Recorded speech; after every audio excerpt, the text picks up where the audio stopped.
Hello everyone, आज के editorial का टाइटल है new norms and that is from 23 August 2019 the Hindi newspaper and dictation की स्पीड 80 WPM होगी, so be ready for it.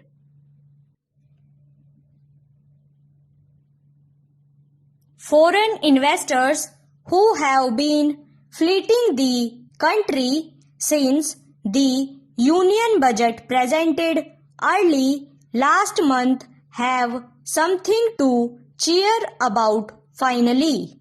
On Wednesday, the Securities and Exchange Board of India, based on the recommendations of the H.R. Khan Committee, eased several regulatory restrictions that are likely to make life easier for foreign portfolio investors.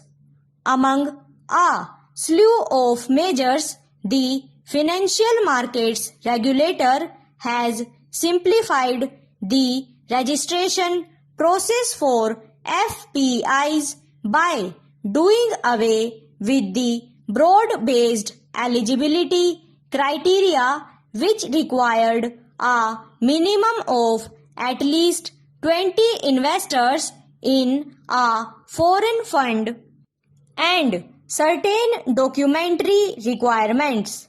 FPIs can now also engage in the off-market sale of their shares with fewer restrictions.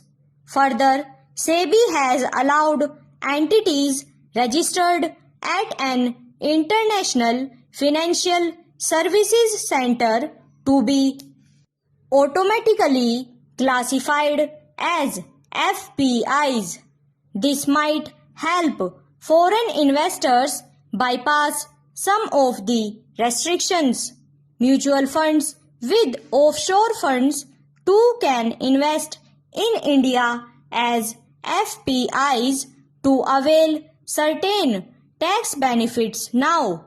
Central banks that are not members of the Bank of International Settlements are also allowed to register as FPIs and invest in the country under the new norms.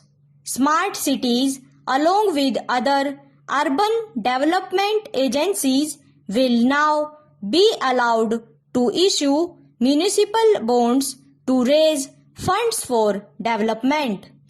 These measures to cut red tape will help lower the regulatory burden on investors, globalize India's financial markets, and aid the growth of the broader economy by increasing access to growth capital. It is not immediately clear whether SEBI's move on Wednesday was motivated by the recent flow of funds out of India's capital markets. Capital in excess of 20,000 crore rupees has left Indian shores in the last few weeks after Finance Minister Nirmala Sitharaman's budget decision to increase taxes on FPIs.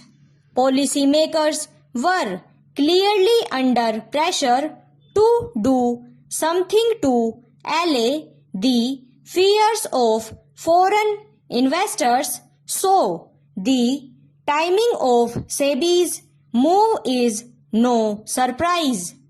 But given the broader trend of capital flowing out of emerging markets across the world, it remains to be seen whether SEBI's present move will yield immediate benefits.